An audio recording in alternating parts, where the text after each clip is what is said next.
전도를 정말 열심히 하는 여대생이 있었습니다. 얼마나 열심히 했냐면 말씀만 들으면 그 말씀을 가지고 나가서 전도를 하는 거예요. 그래서 예수 없이 저는 살 수 없습니다. 항상 만나는 사람마다 예수 없이 살 수 없습니다. 그래서 이 자매의 별명이 예수 없이 살 수 없어요. 그 자매만 보면 예수 없이 살 수 없어요. 그러다가 이 자매가 계속 그렇게 전도하다가 목사님을 찾아갑니다. 목사님, 제가 정말 큰 깨달음을 얻었는데 한번 들어보시겠습니까? 아, 그래, 그 예수 없이 살 수 없다는 얘기니? 아니, 그게 아닙니다. 제가 정말 깨달은 게 있는데 정말 그 위대한 그 깨달음이 무엇이었느냐면, 제가 예수님을 사랑하는 것뿐만 아니라 예수님께서도 저 없이는 살 수 없다라는 사실을 깨달았습니다. 이렇게 얘기했다라는 거예요. 맞는 말 아닙니까, 여러분? 우리의 인생을 되돌아보면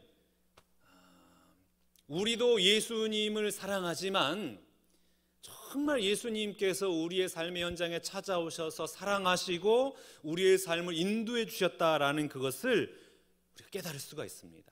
오늘 본문 말씀을 보면 베드로가 나오는데, 베드로가 예수님을 사랑한다라고 고백하지만 그러나 베드로의 그 사랑보다 예수님께서 베드로를 향한 그 사랑이 훨씬 더 크다라는 것을 우리가 알 수가 있습니다. 여러분, 베드로가 이 예수님을 만나기 전에 요한복음 21장 3절 말씀을 보면 푸념하는, 독백하고 있는 그런 장면을 볼 수가 있습니다. 시몬 베드로가 나는 물고기 잡으러 가노라 하니 그들이 우리도 함께 가겠다 하고 나가서 배에 올랐으나 그날 밤에 아무것도 잡지 못하였더니 나는 물고기 잡으러 가노라. 여러분, 예수님께서 갈릴리 바다에서 처음에 베드로를 부르시고 베드로에게 사명 맡기실 때 뭐라고 말씀했습니까? 나를 따라오너라. 내가 너를 사람 낚는 어부가 되게 하리라. 너는 이제 고기 잡는 사람이 아니라 사람을 낚을 것이다.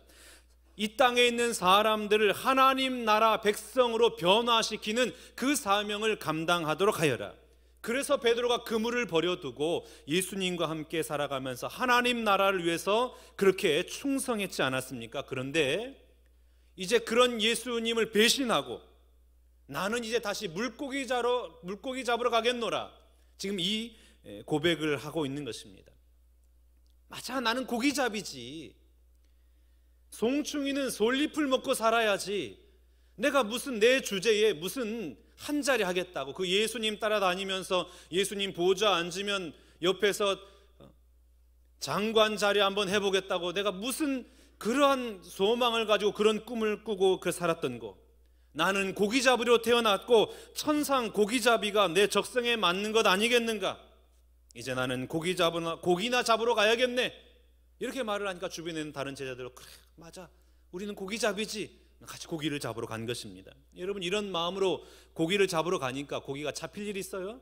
고기가 잡히지 않는 것이죠. 그물을 던지고 탄식을 하는 거예요. 그물을 던지고 가슴을 쳐요. 그물을 던지고 하늘을 바라보면서 눈물을 흘립니다. 너무나 마음이 아픈 거예요. 안개가 뿌옇게 낀 해변에 어떤 사람이 와서 배의 오른편에 그물을 던져봐라. 그물을 던졌더니 이 그물이 찢어지도록 고기가 잡힌 것입니다. 그때에 요한이 외치기를 주님이시다. 그때 비로소 주님인 것을 깨닫게 됩니다.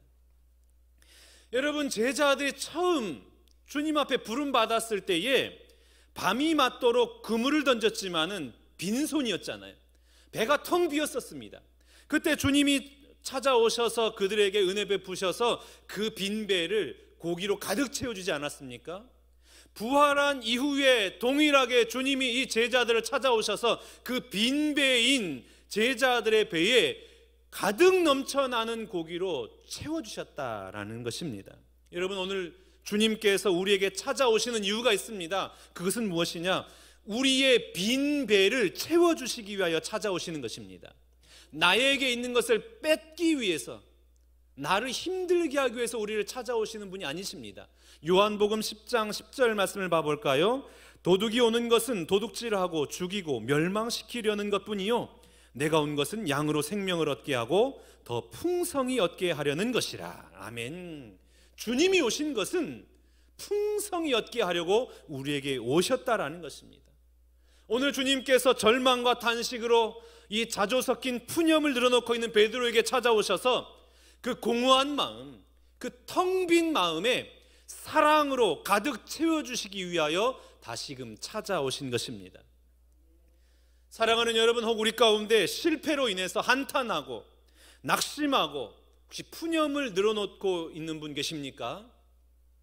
여러분의 그 공허한 마음, 빈 마음을 다시금 사랑으로 채우기 위하여 오시는 그 주님을 만나는 이 아침 되시기를 주님의 이름으로 축복합니다.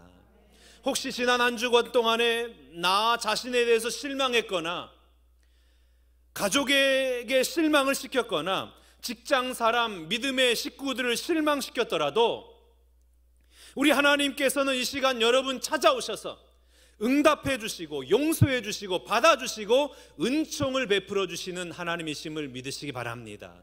이 믿음을 가지고 계셔야 돼요.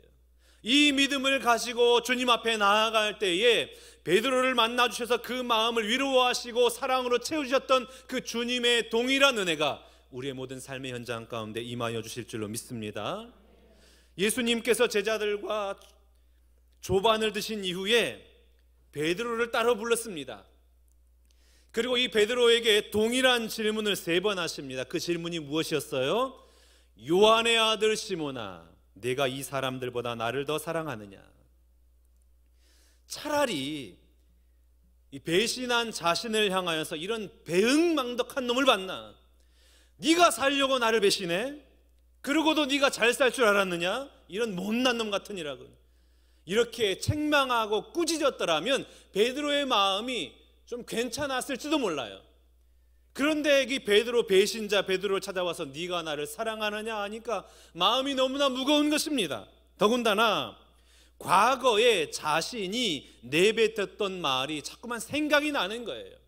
예전에 예수님께서 제자들과 마지막 만찬을 나누신 이후에 제자들에게 말을 합니다. 너희가 나를 배신할 것이다. 그랬더니 베드로가 이 예수님의 말씀에 어떻게 대답을 합니까? 마태복음 26장 33절에서 35절. 베드로가 대답하여 이르되 모두 주를 버릴지라도 나는 결코 버리지 않겠나이다. 예수께서 이르시되 내가 진실로 내게 이르노니 오늘 밤 다 굴기 전에 내가 3번 나를 부인하리라. 베드로가 이르되 내가 주와 함께 죽을지언정 주를 부인하지 않겠나이다 하고 모든 제자도 그와 같이 말하니라. 어떻게 대답했어요? 모두가 주님 버릴지라도 저는 절대로 그런 일 하지 않겠습니다. 내가 주님과 함께 죽는 일이 있다 할지라도 저는 결코 주님을 배반하지 않겠습니다. 이렇게 호언장담했단 말이에요. 그런데 막상 주님을 위해서 목숨을 던져야 할 위기를 만나자 나는 주님을 모른다. 배신하고 돌아서 버린 사람이 바로 베드로였습니다. 닭이 2번 울기 전에 네가 나를 3번 부인하리라 하신 그 말씀처럼 예수님 모른다 부인하고 예수님을 저주하면서 부인하고 자기 혼자 살아남기 위해서 얼굴을 싸고 주랭랑을 쳤던 사람이 바로 베드로였습니다. 여러분, 베드로가 그 이후에 어떤 삶을 살아갔을까요? 여러 날을 통곡하고 뜬 눈으로 밤을 지새우면서 살아갔지 않겠습니까? 내가 왜 그랬을까? 나는 왜 이리도 못난 놈일까? 내 한 몸 살아보자고 내가 그렇게 존경하고 사랑하고 그 따라갔던 그 주님을 내가 배반하면서 살아가다니 도대체 나는 어떤 놈이란 말인가? 얼마나 한탄했겠어요. 얼마나 자책하고 얼마나 자기 자신이 미웠을까요? 그는 매일 닭이 우는 소리를 들었을 때마다 가슴이 찢어지고 자신이 미워지고 사는 것이 사는 것 같지 않은 삶을 살아갔을 것입니다. 베드로가 이 세상에서 제일 싫어하는 소리가 어떤 소리였을까요? 닭 우는 소리 제일 싫어하는 거예요. 베드로가 가장 제일 싫어하는 요리는 어떤 요리였을까요? 닭 요리. 아마 베드로는 그 이후로 일평생 동안 그 맛있는 치킨을 손도 안 댔을 겁니다. 닭만 보더라도 그냥 서스를 치는 거예요. 닭만 보면 그냥 멀리하고 싶은. 베드로는 배신자, 실패자, 얼굴을 들고 다닐 수 없는 이 부끄러운 인생이 바로 베드로였습니다. 더군다나 지금 육과 영과 마음이 다 지쳐 있음에도 불구하고 자신 앞에 누가 나타났어요? 배신했던 예수님이 부활하셔가지고 자신 앞에 나타나서 질문하고 있는 겁니다. 어떤 질문입니까? 요한의 아들 시몬아, 내가 나를 사랑하느냐? 어떤 신학자들은 총 3번의 질문, 2번은 아가페 사랑하느냐 묻고 1번은 필리아의 사랑하러 묻느냐, 그러니까 신적인 사랑으로 네가 나를 사랑하느냐 아니면 친구의 사랑으로 나를 사랑하느냐 이렇게 3번을 물었는데 그런 질문에 따른 대답을 요구했다라고 말을 하지만 그러나 그것은 지나친 해석입니다.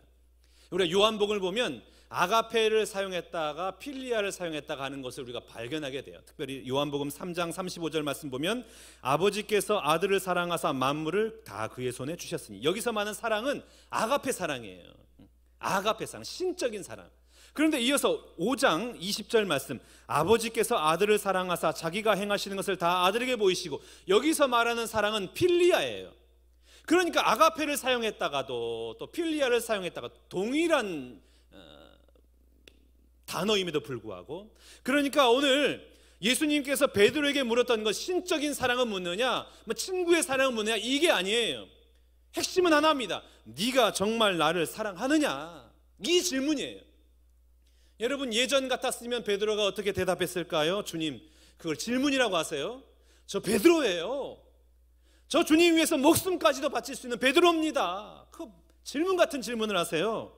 이렇게 대답하지 않았겠습니까? 그런데 오늘 베드로가 어떻게 대답을 합니까? 내가 주님을 사랑하시는 줄 주님이 아십니다. 큰 변화가 일어난 거예요. 예전에는 내가 할 수 있습니다, 내가 하겠습니다, 나만이 그 일을 할 수 있습니다, 이렇게 외쳤던 베드로라면 그러한 당당함과 자신감이 다 사라져 버렸어요. 실패한 이후에, 넘어진 이후에 자신 없는 목소리로, 기어 들어가는 목소리로 주님이 아십니다. 이 말은 어떤 의미일까요? 주님이 아십니다. 이 말은 어떤 의미겠습니까? 이제 저는 더 이상 내 자신을 신뢰하지 못하겠습니다. 저는 사랑하긴 사랑하는데, 그런데 정말 그 사랑이 진짜 사랑인지 저는 확신하지 못하겠습니다. 저는 더 이상 제 자신을 믿지 않겠습니다. 오직 주님께서 말씀하신 것만이 정답입니다. 주님께서 인정하시는 것만이 진리입니다. 이 고백인 거예요. 주님만이 아십니다. 여러분, 베드로에게 있어서 가장 큰 변화는 무엇이냐면 나 자신이라는 단어가 빠졌어요. 예전에는 내가 할 수 있습니다, 내가 그렇게 살겠습니다, 당당했는데 이제는 내가 없어요. 더 이상 나 자신을 믿지 못해요. 주님만이 하십니다. 주님만이 인도하십니다. 여러분, 기독교가 어떤 종교입니까? 철저하게 자기를 부인하는 종교 아닙니까? 자기 십자가를 지는 종교가 바로 기독교예요. 자신의 인격, 자신의 실력, 자신의 능력, 이것을 거부하는 거예요. 자신을 신뢰하지 않는 것이 바로 기독교입니다. 나를 부인하고 나를 거부하고 오로지 하나님의 말씀에만 신뢰를 두는 종교가 기독교 아닙니까? 그래서 시편 51편 말씀에 이렇게 기록을 하고 있습니다. 하나님께서 구하시는 제사는 상한 심령이라, 하나님이여 상하고 통회하는 마음을 주께서 멸시하지 아니하시리이다. 상한 심령이에요. 당당한 마음이 아니에요. 자신감 있는 모습이 아닙니다. 상한 심령, 상한 심령. 왜 상한 심령을 우리 주님이 원하실까요? 내 마음이 상하고 깨져야 진짜 주님을 만나기 때문에 그래요. 우리가 여러분 잘 나가고 성공하고 잘 살면은 주님 찾지 않아요. 정말 주님 만나지 못합니다. 그런데 언제 주님 만나냐? 정말 내 마음이 상하고 죽게 되었을 때에, 어느 누구 하나 나에게 도움 줄 수 없다라고 생각됐을 때, 그때 부르짖는 거예요. 그때 만나는 주님이 진짜 주님이라는 거예요. 그때 비로소 그 십자가의 사랑과 은혜를 경험하게 되는 것입니다. 내가 실패자가 됐을 때, 내가 배신자 되었을 때, 내 심령이 완전히 박살나버리는 그 넘어진 자가 되었을 때 비로소 주님을 만나기 때문에 우리 주님이 그 베드로의 그 고백을 기다리고 있었다라는 것입니다. 예수님께서 왜 베드로를 하나님 나라 사명을 맡겼을까요? 베드로에게. 베드로가 능력이 있었기 때문에 그랬습니까? 베드로가 오순절 마가 다락방에서 성령 충만을 받고 성령의 신비로움의 은혜를 경험하고 하나님의 그 강력한 힘을 경험했기 때문에 베드로에게 사명을 맡겼을까요? 아니에요. 철저하게 실패했기 때문에 그래요. 철저하게 상처 입었기 때문에 그랬습니다. 어느 누구보다도 철저하게 실패하고 좌절하고 상처를 입었기 때문에 더 이상은 자신을 의지하지 못하는 거예요. 자신을 믿지 못해요. 자신을 자랑할 수가 없습니다. 누구만을 자랑합니까? 예수만을 자랑하는 거예요. 예수 그리스도만을 증거하는 겁니다. 그렇기 때문에 우리 주님이 베드로를 비로소 사용하신 것입니다. 하나님 나라 사명을 맡긴 거예요. 사도 바울도 마찬가지지 않습니까? 잘 나갈 때에 우리 주님이 사용하지 않았어요. 사람들 앞에서 인정받을 때에 우리 주님이 사용하지 않았습니다. 언제 사용했습니까? 스스로 나는 폭행자요 죄인 중에 괴수다라고 고백할 때 그때 우리 주님이 사용하십니다. 디모데전서 1장 15절 16절 미쁘다 모든 사람이 받을 만한 이 말이여 그리스도 예수께서 죄인을 구원하시려고 세상에 임하셨다 하였도다. 죄인 중에 내가 괴수니라. 그러나 내가 긍휼을 입은 까닭은 예수 그리스도께서 내게 먼저 일체 오래 참으심을 보이사 후에 주를 믿어 영생 얻는 자들에게 본이 되게 하려 하심이니라. 죄인 중에 내가 괴수니라. 사도 중에 나는 맨 마지막에 난 자라. 나는 만삭되지 못해서 난 자라. 이런 고백, 죄인 중에 괴수다라는 것을 기다렸다라는 거. 오래 참으사, 일체 오래 참으사 사도 바울을 기다린 거예요. 철저한 자기 부정의 언어가 그 내면 밑바닥에서부터 올라올 때까지 우리 주님이 기다리신 거예요. 자기를 부정하게 될 때에, 자기를 미워하게 될 때에, 자기를 부인하게 될 때에 비로소 우리 주님이 그 사람을 사용하시는 것입니다. 나는 아무것도 아님을 깨닫게 될 때, 나는 흙으로 돌아갈 수밖에 없는 존재임을 깨닫게 될 때, 내 인생은 안개와 같이 사라져버리는 것임을 깨닫게 될 때에, 그때에 하나님 의지하고 하나님 바라보며 나아갈 때에 비로소 하늘의 기운과 하늘의 생명이 우리 가운데 임하는 것입니다. 그러나 여러분, 내가 실패했다고 해서, 내가 좌절했다고 해서 그것이 곧 은혜의 통로가 되는 것은 아닙니다. 내가 그 실패를 통하여 얼마나 깨달음을 얻었냐, 이것이 중요한 것이 아닙니다. 내가 실패 속에서, 넘어짐 속에서 정말 중요한 것은 오늘 베드로의 고백, 주님께서 내가 주님을 사랑하는 줄 아십니다.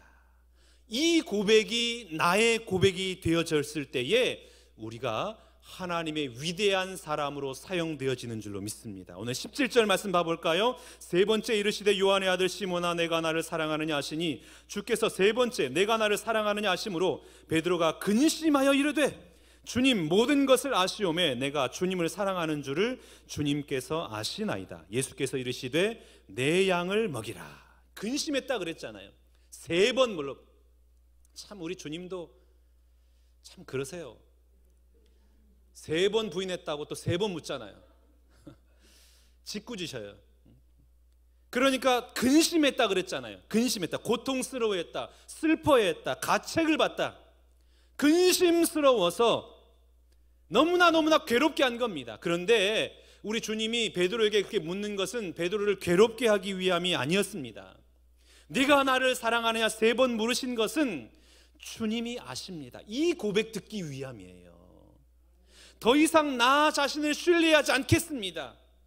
내 자신을 믿지 않겠습니다. 오롯이 저는 주님만 의지하고 주님만 신뢰하겠습니다. 주님이 하시잖아요. 이 고백 듣기 위해서요.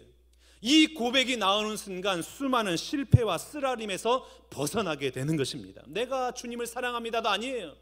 내가 주님 사랑합니다 이게 아니라 내가 주를 사랑하는 줄 주님께서 아십니다. 나는 사랑한데 주님, 그런데 저는 제 자신을 못 믿겠어요. 이 고백이에요. 갈대와 같은 제 마음을 믿을 수가 없습니다. 시몬이라는 뜻이 무엇이에요? 갈대라잖아요. 갈대와 같은 마음이에요. 내가 확신하고 있는 그 확신이 도무지 저는 믿을 수가 없습니다. 그것은 흔들리는 갈대와 같은 것입니다. 오로지 제가 믿는 것은 아버지 하나님의 뜻입니다.